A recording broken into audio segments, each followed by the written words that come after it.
After becoming men's world amateur champion in 1982, Tom Curren turned pro.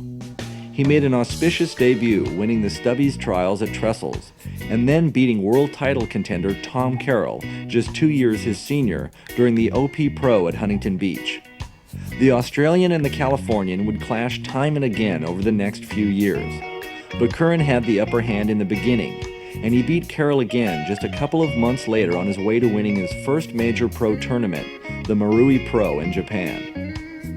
By the end of the year, after surfing just 4 pro circuit events, Tom Curren had soared into 19th place on the ASP World Ratings. There was only one other top-ranked Californian on the pro tour, Oceanside's Joey Baran, who ranked among the top 16 between 1980 and 1984, and was the first and only other West Coast name among top seeds since the pro circuit began. Big money began flowing into pro surfing in the mid-'80s, and in the competitors' tent there was a changing of the guard. The era of Sean Thompson, Rabbit Bartholomew, Simon Anderson, Michael Ho, and Dane Kealoha, and the other first-wave pioneers of pro surfing was drawing to a close. Shane Horan, 4 times runner-up in the world, recalls how Curren's almost psychic relationship with the sea made a formidable opponent. The thing about Tom, and he's competitive now, says he had a really good rhythm with the ocean. He kept his rhythm with the ocean. You know, no matter what was going on in the water, he kind of kept his head, which is, I think that was one of his strongest points with him as far as competition. But now the old warhorse MR was slowing down, hindered by a recurring back injury, and new blood was pumping into the scene.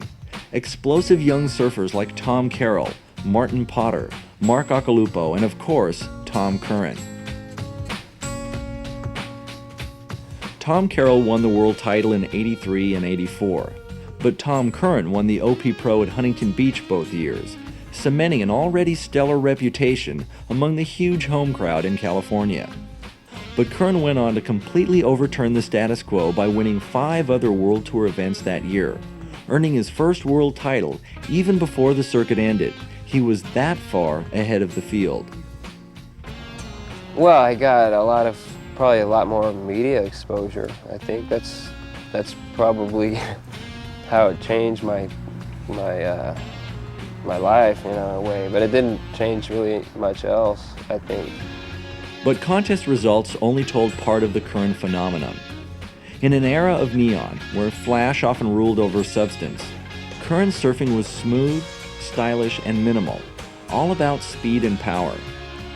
In contests, he was incredibly focused and appearing to go deep within himself to find his peak performances. He showed none of the overt arrogance and ego of the stereotypical competitor, as Mark Occhilupo remembers well.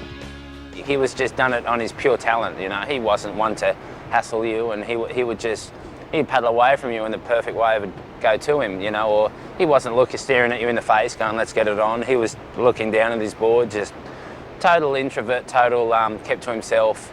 He's competing against himself. He's probably not even thinking it with you. He's just thinking he wants to surf the way he surfed, and which was the best. And you know, it's hard to beat the best. By 1986, as he charged to his second world crown, Curren's influence was pervasive. He was a hero to kids who tried to emulate his every move. Among his peers, he was respected with something close to awe. Anyone who knew anything about surfing could see he seemed to have a special relationship with the waves.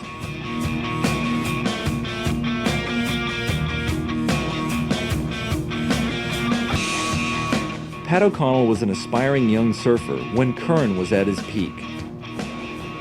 He was magical. He was so smooth in the water.